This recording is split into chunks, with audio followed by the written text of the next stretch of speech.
en effet, il y a une liaison entre la crise écologique et la crise financière. La liaison, bon, elle est en simplifiant, hein, mais enfin, c'est la suivante. Le phénomène principal est un phénomène biophysique, c'est la raréfaction des matières premières et des énergies non renouvelables, essentiellement ce qu'on extrait du sous-sol, aussi bien les minéraux, hein, que les énergies fossiles, qui sont les grandes énergies du monde. Hein. Les fossiles, c'est plus de 85% de l'énergie du monde. On parle beaucoup des renouvelables, qu'on aime beaucoup, nous, le soleil, l'éolien, tout ça. Enfin, c'est pas grand-chose. Hein. Bon.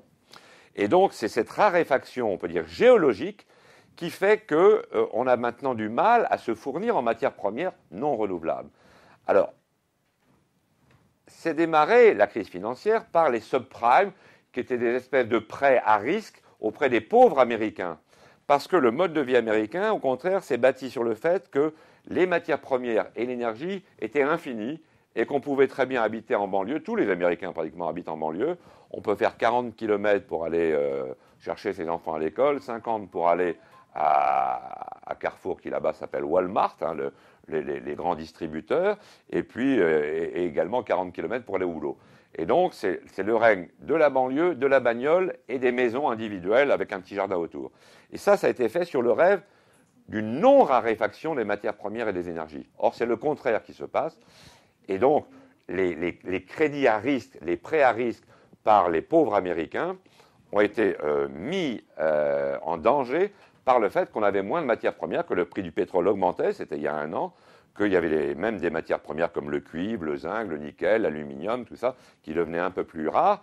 Et donc ce mode de vie américain n'était plus soutenable, n'était plus possible, même du point de vue financier. Alors du coup, les pauvres n'ont pas pu payer leur crédit à risque.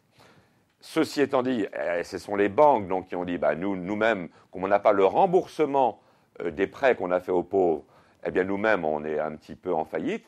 Et puis la faillite s'est propagée, comme on le voit maintenant, dans tout le monde entier.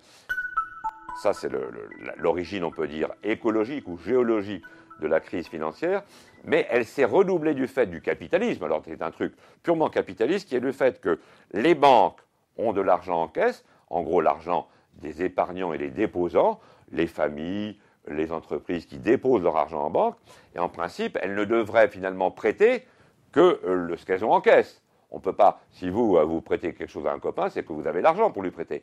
Non, les banques ont le droit, c'est unique au monde, mais enfin dans le système capitaliste c'est comme ça, de créer de la monnaie. C'est-à-dire qu'en gros, elles prêtent 4 fois plus que leurs avoirs. Sauf que quand elles prêtent et que les gens ne peuvent pas rembourser, eh bien évidemment il y a un problème financier pour les banques elles-mêmes. Alors c'est assez scandaleux du point de vue capitaliste, parce qu'en gros, vous créez de l'argent que vous n'avez pas, et vous la prêtez évidemment avec un taux d'intérêt, donc vous créez de l'argent à partir de rien, et vous ramassez du fric quand les gens peuvent vous rembourser à partir de l'argent que vous avez créé. C'est assez scandaleux. Donc nous, notre proposition principale pour revenir à un système financier sain, c'est de tendre vers, je ne dis pas que ça va se faire du jour au lendemain, mais tendre vers l'idéal qui serait ce qu'on peut appeler le 100% de garantie. Vous ne prêtez que l'argent que vous avez. Les banques étant simplement des intermédiaires entre, d'un côté, les épargnants, les déposants, et d'autre part, eh bien, les ménages ou les entreprises qui veulent faire des emprunts pour faire des investissements, acheter une maison ou faire des investissements pour les entreprises.